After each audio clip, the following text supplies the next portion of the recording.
Welcome to Heads Up, the ISC research series that keeps you informed of the latest trends happening in the international schools market. Let's get started with our episode. Hello and welcome to this ISC research webinar, which is also another episode of Heads Up. I'm Janelle Torres, Southeast Asia researcher at ISC Research. The COVID-19 pandemic has acted as a catalyst to accelerate change in education. Assessment has arguably experienced the most disruption and has the most potential for change. However, even without the impact of COVID, some international schools have been implementing new assessment strategies. ISU research has explored assessment trends that are emerging within the international school sector as a result of and in spite of COVID.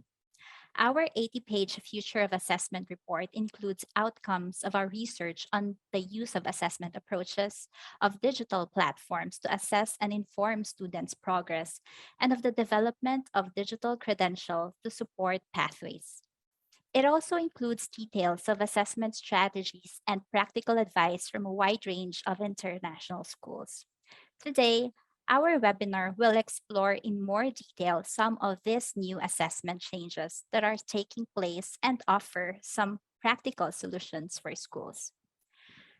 Our panelists who are joining today have contributed immensely to our report. Let me welcome and introduce them. Starting with Ben Marsh. Ben is the director at International Schools of Myanmar, an American-oriented international school in Yangon for students working towards advanced placement. Next, we have Gabriel Ernesto Abad Fernandez, who is the head of United World College Dilijan in Armenia. He is also the chair of the United World College Heads Group. Also joining us is Matthew Savage. Matthew is an educational trainer and coach who helps schools triangulate assessment data to ensure student well-being is prioritized through his business, The Mona Lisa Effect. In today's webinar, I will ask our panelists questions centered on four main areas: a focus on assessment change, a focus on learners, the move towards digitization, and of course, a look on student pathways. So let's start with the area of assessment change. I'd like to start with you, Matthew. In the Future Assessment report, you said that COVID gave us the opportunity to look at assessment differently. However, schools have been through so much in the last 2 years, and many might be tempted to revert back to what they know. What is your advice to schools at this point in time? Thank you, Janelle, and it's great to be here. My first thing I would say is that I understand why you want to go back. You know, it's so tempting to go back to what we know when we've been through such trauma, kind of overloaded with uncertainty and instability. So I totally get it, right? But my advice is to stay on target and to stay on course. The inherited paradigm that we were working with has been broken for decades. How we were expected to assess and invariably how we did assess is a broken paradigm. We know a number of things which contradict that paradigm. We know that learning comes from the process and not from the product. Yeah, and yet the old paradigm assessed the product. Number two, we know that grades are only a fraction of the story, and yet the old system measured those above all else. And we know that old paradigm weaponized data to oppress students, parents, staff, etc. Then with COVID, the high stakes exams didn't happen. And you know what? The world didn't yet fall apart. And I think we've got the opportunity to effect a seismic shift in how we assess, such that students and parents and educators come out the other side much, much better off. So my advice is, be bold, be brave, recognize that things were really broken. We've needed to mend them for a while, and maybe now is the time that we actually can do so. Starting the webinar with great advice, Matthew, and really something, it's a call to action that schools should consider. Continue taking COVID as an opportunity to push through with the change, with, as you've said, with the new paradigm, and develop assessment that is different from what is traditionally done. Thank you. Ben, going to you now. The International School of Myanmar was already on a path to assessment change prior to COVID. Can you briefly explain this path, and did COVID lead you to shift your assessment strategy or implementation in any way? Hi, Janelle. Thank you. And it's a pleasure to be here. Our goal, we started about 2 years ago, was to enhance teacher collective efficacy. And we chose that goal because we know that collective efficacy, more than anything else, has the greatest impact on learning. And as part of that goal, knowing that we wanted teachers to really focus and focus on student learning and know that any student we receive, we know we're going to help them learn. We wanted to make it a lot easier for them to be able to identify priority learning targets. So our assessment strategy with that was to, one, collect all of our school data on our students, which, like a lot of schools, we have and had in a lot of different places. And we wanted to collect it all and make it easily accessible and readily available to all of our staff and to our students. And then the second part of that strategy was we wanted our teachers to be trained so that they could lead data conversations and they could facilitate meetings where they were able to look at that data, run through the circle of inquiry, put in interventions, and then see if it's working. So that was our strategy. COVID, along with the political situation and the crisis that happened here in Myanmar, didn't change that strategy for us at all.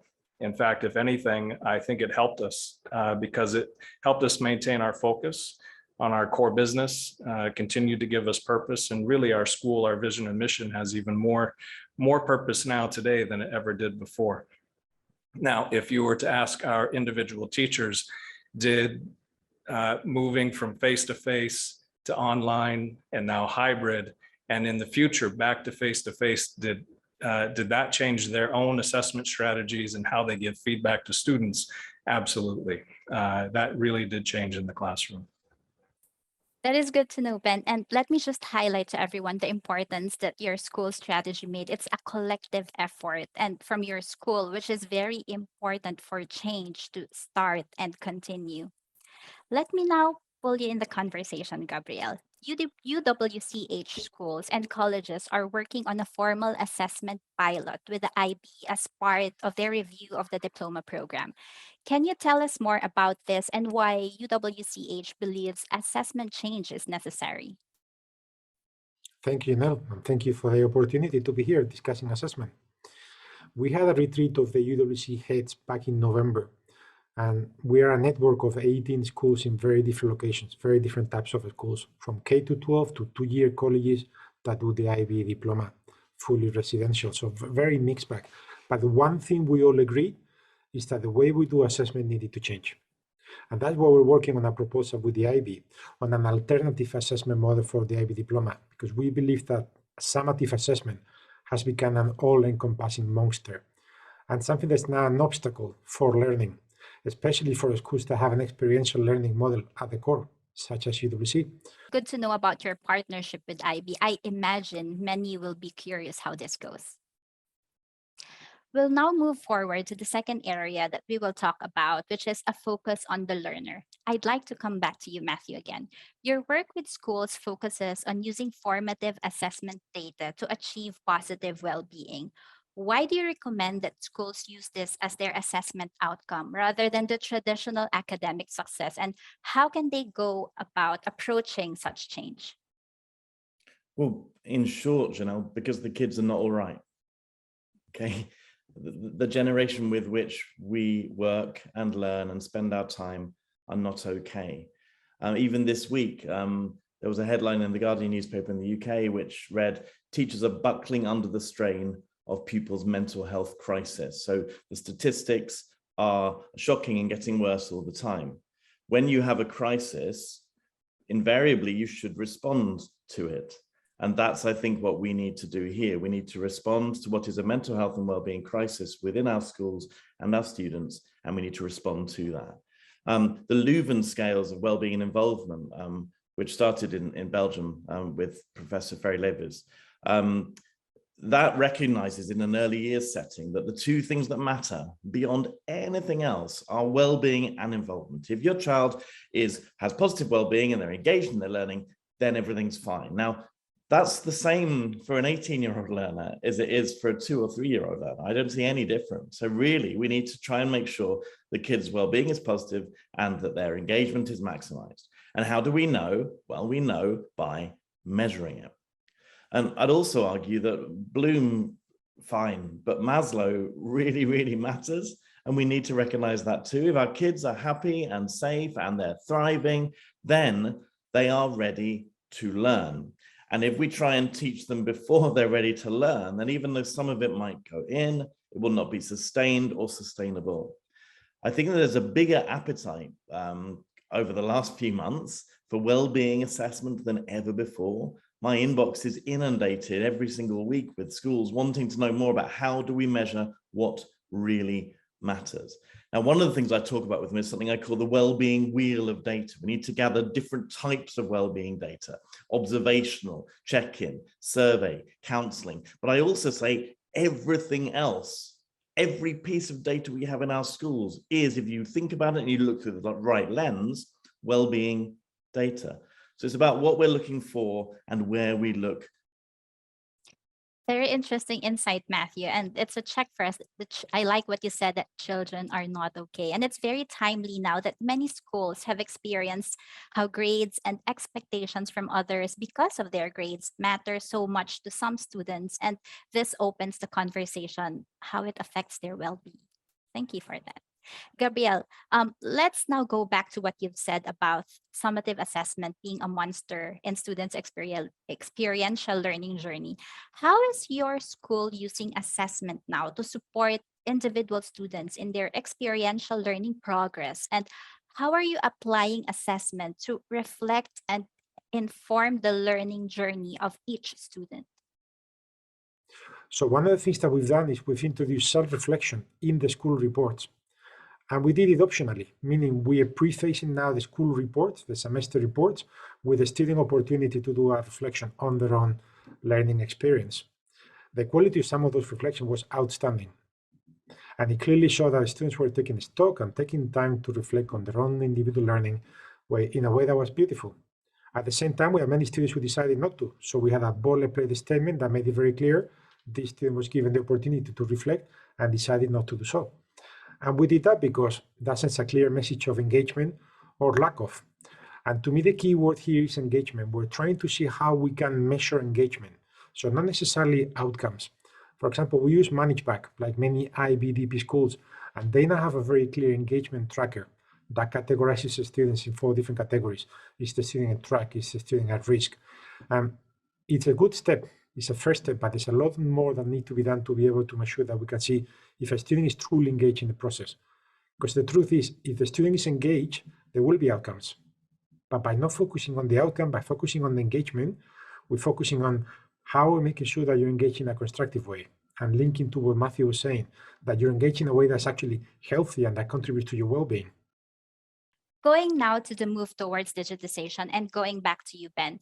In the report, you talked about your school's data management having 2 focus and ISY's partnership with learning analytics collaboration and adaptive schools. My question is, what place does technology have in assessment strategy?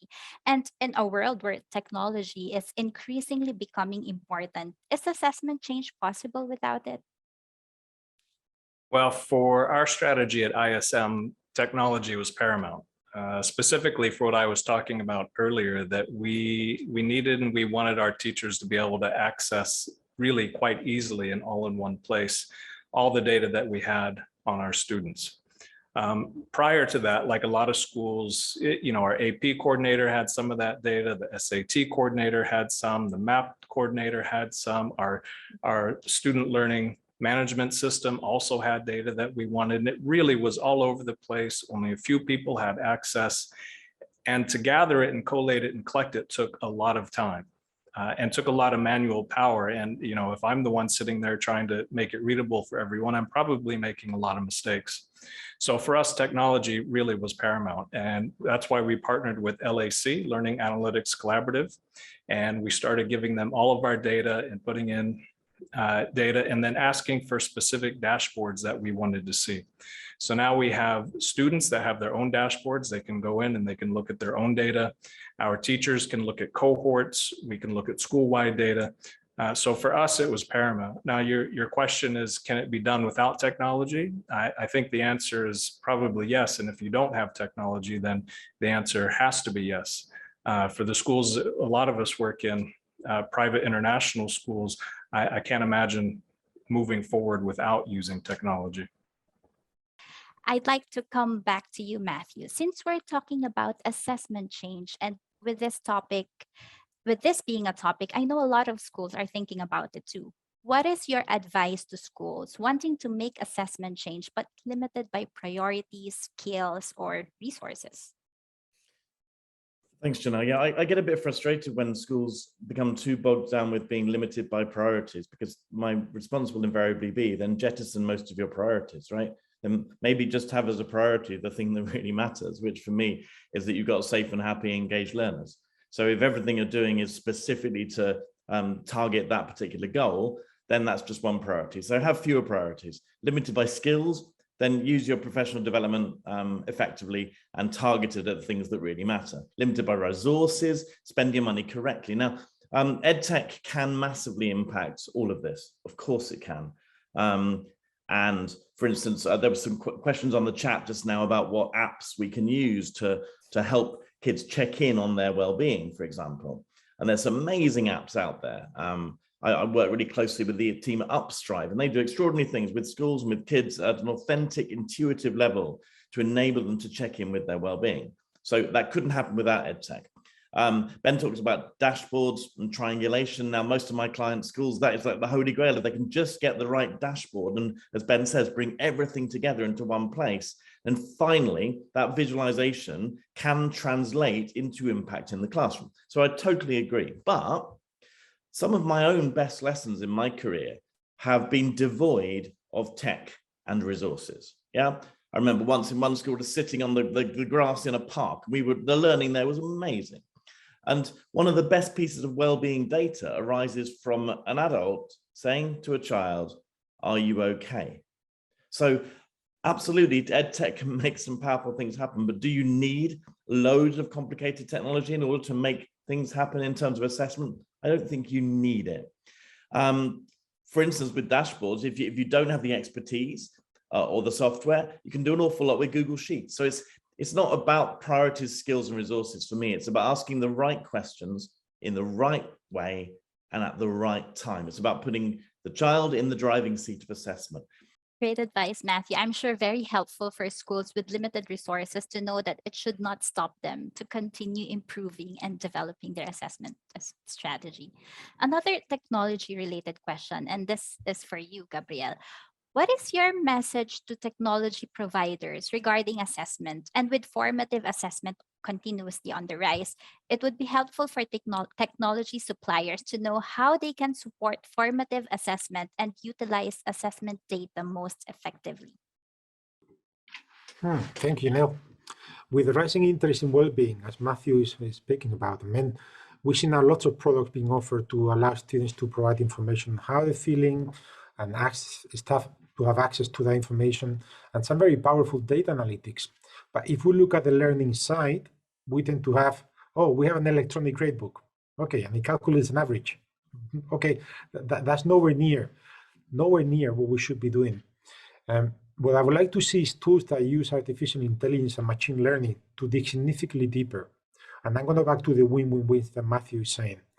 Something that can look for patterns, that can identify issues and provide actionable information to the student so that any task becomes automatically a formative task, formative assessment that provides feedback for learning. That is useful for the educator, identifying the student needs better and being able to reflect also on my own craft as a professional. And also for the parents, so that they can understand the progress of the child and how it's working. And as a school leader, I want to be able to see, sometimes we ask too much of the teachers.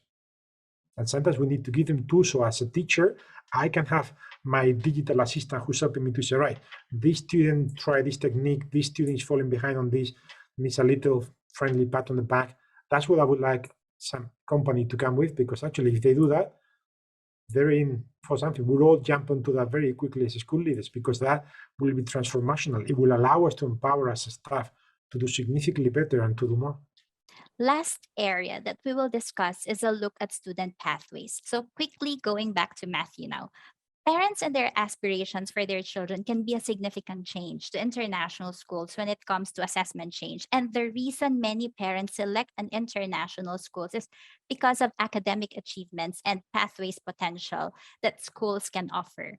What is your advice to schools about guiding or supporting parents when planning assessment change? I was asked by a grade 5 student from a school in France last week. I was interviewed because for her exhibition, she needed to talk about education. So she asked me what makes good education and why is some education not as good as it should be. And one of the things I said is perhaps it's adults, perhaps it's grown-ups, because if you look at the health sciences or automotive engineering and how much progress there has been, seismic progress over the last 50 years. And one of the problems with education is we've all been educated, right? So what we do is we tweak. Very rarely do we hear vision like Gabriel was giving us a few moments ago. We tweak and we tinker. And so, put it really frankly, we should not as schools just accept what parents believe and what parents think, but also we shouldn't just ignore it. First thing I'd say is we need to make sure our guiding statements work. And this is where I think so many schools fall down. If you have a really powerful, authentic, lived and breathed, co-owned set of guiding statements, and anything you do strategically marries with those guiding statements, you've almost got a license to do anything. So you sort out your guiding statements first of all, because remember also parents buy into the guiding statements, they don't buy into the GPA, right? Also show parents patience and understanding. It was their paradigm too, okay? Also, it's not an either or. It's not like if you focus on well-being and you focus on formative assessment, you focus on the individual child, and somehow they will do worse. On the contrary, they will do better. Great results will follow. But that is not actually what we're pursuing. It's an adjunct. It will happen, but it's not our main goal. And hopefully, most of the parents, I've dealt with some very, very strong vocal parent bodies during my time as a head. And I think we just bring them with us. If you talk like this, you take them with you. In 2015, South Korea was top of two things. It was top of the PISA tables, and it was also top of the suicide figures. So you can do really well without well-being, okay? But I don't think any of our parents would actually want us to make that choice. I was speaking to a principal this week in an international school in Europe, and they said they wanted their graduates to be competent, inclusive, and themselves. That was literally all they wanted for a successful graduate from their school. And I thought, we all want that, don't we? The world needs that. So let's stop measuring them against anything else. And I think parents will come with us on that journey. Thank you, Matthew. A change in assessment will indeed be a challenge to traditional parents who sees grades as most important. So your insight on the importance of the guiding statement of the school and talking to parents to let them understand will really help. Gabriel, from a group's perspective now, you have already highlighted to us that UWCH as a school group has significant influence on assessment change. Do you think this is a responsibility for all school groups? And do school groups have the strength in numbers to influence universities in their approach to high-stakes assessment and admission selection too? Thank you. I do believe that all schools have not only the possibility, but actually the moral obligation to have an input. Matthew was saying how technology has transformed how we do multiple things. We read differently, we consume multimedia content differently, we travel differently, but our schooling is still pretty much the same. We may have interactive whiteboards instead of a whiteboard, instead of a blackboard, but it's exactly the same. That hasn't changed, the dynamic hasn't changed. So I do think we have that obligation to do something. And it's not just a group of schools, because obviously universities have to be partners in this. And I would like to mention Harvard's Making Caring Common project, which published a fascinating report called Turning the Tide. And their report was university admissions officers acknowledging how biased and how inefficient the system is, in which they're admitting themselves, look, we are tier 1 universities, we spend 60 seconds per application, we know that we're rejecting students that are as good as those that we're taking, therefore the system doesn't work. And we've created an educational funnel, particularly in international education, that's totally dependent on, come to my school, pay these fees because my students go to this university, and therefore We need to challenge that whole construct. It's a social construct, it's outdated, and it's actually completely against the idea of equity and real international intercultural understanding, which is supposed to be the basis of a true international education. Great point there, Gabriel. And I like your call to action, challenge the model, especially also on the part on innovation and leveling the playing field as a responsibility for all schools and school groups. And good to know that UWCH is taking part in this call to action. Ben, you have said in the report that university application trends are leaning towards a more holistic view of a student. Do you think that schools can offer their students a digital portfolio of competences and abilities that reflect the whole person, will be providing them with an advantage for pathway selection and for developing a lifelong learning ethos? I think the short answer to that is yes, definitely schools can do that. When we're creating our dashboards, we're in the works of releasing student dashboards to our students that has all of the data on it as well. And when we first released our own dashboards to our teachers, you can imagine what they were asking, and it's exactly what Gabriel and Matthew were talking about, which is, hey, where's the rest of the data? Where's the engagement data? Where's our student reflections? Where is their extracurricular activities? You know, there's a lot more to the story about our students as learners and well-being than just what we started with. Thank you, Ben. And just thinking out loud here, it's very exciting to see how we started from report cards to now dashboards, and hopefully what Gabriel said, apps. So very lucky to be able to ask our speakers questions centered on what the future of assessment is like. So first question is, how do secondary schools take bold steps when we are to a large degree beholden to universities being wedded to the old paradigm? Who wants to answer Can I jump this? in on that one? Sure, Matthew. I mean, I'm not completely naive. I do recognize we're still part of the system. And whilst there may be bold minority voices within that system, the system itself still is dominant. Yeah. So we do have to play the game to some extent. We should not be taking risks and gambles with kids' futures. And we shouldn't be doing anything to jeopardize where they go. But I think you can do a lot of kind of hoop jumping while still being true to what really has the impact. So kind of play two games, a public game and an actually student-centered game. And I also think that there are movements, and my two esteemed colleagues here are alluding to approaches which are already working. Conrad Hughes and the Coalition to Honour All School Learning coming out of Geneva is, yes, it's a small group of schools and a small group of universities, but they're already working together on what a common portfolio might look like. If you look at mastery portfolio, Star Sackstein's work in the US, again, trying to look at a world beyond grades and how do we recognize in badging and in portfolios what the skills and the knowledge and understanding and the many other attributes that a kid has demonstrated. So let's continue being bold. Let's, in the meantime, do what is necessary to get the kids the grades that they need. Let's recognize it's not an either or. And let's, keep pushing in the right direction whilst doing the justice for our kids. There's another question. How guilty are we as international schools for making promises about university final destination places that may not be able to be realized? This is from Andre. Can I take that one? Because I'm going to refer back to the Harvard study, in which Harvard itself says there's an element of lottery. University placements, particularly for American universities, have so many criteria that have nothing to do with the value of the student. Do you have family connections? Are you a legacy student? Is there a donation? Do we need a quota of African students of a particular background? That there's so many things that we don't talk openly about. So we just take, oh no, we managed to get so many students there. Actually, if we're open and honest about the conversation of how that works, the conversation will shift. And if we look at the actual data, we know how, again, it's actually the average income of the parents is the best predictor of university placement, particularly for American universities. There's so much that we need to just be honest and have conversations and recommend to parents. Actually, you don't understand education. You think that this university is the best because you've always heard about that. Actually, for the degree your child wants, maybe that's not the best university, or maybe for the type of learning of person your child is, to work in such an environment is the worst possible option that you have.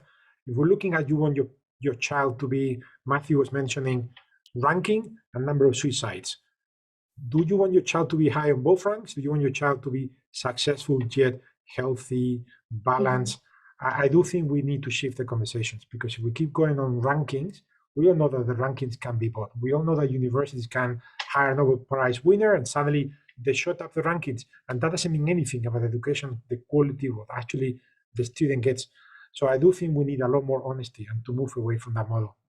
Thank you so much to Ben, Matthew, and Gabriel for enlightening us that there's so much beyond the traditional summative and standardized assessments that we're used to, and for the tips and call to action to continue to improve and develop a more holistic assessment strategy. If you'd like to connect with them, please do follow their social media. Please also don't forget to follow ISC Research on Facebook, Twitter, and LinkedIn to stay up to date on all our news and resources as they become available. If you haven't yet, our Future of Assessment report is available for purchase for £395 from the ISC Research website. Thank you everyone for joining the webinar, and we hope that you join us again next time. For more information about Heads Up, including access to previous episodes, please visit iscforschools.com/headsup. Until next time.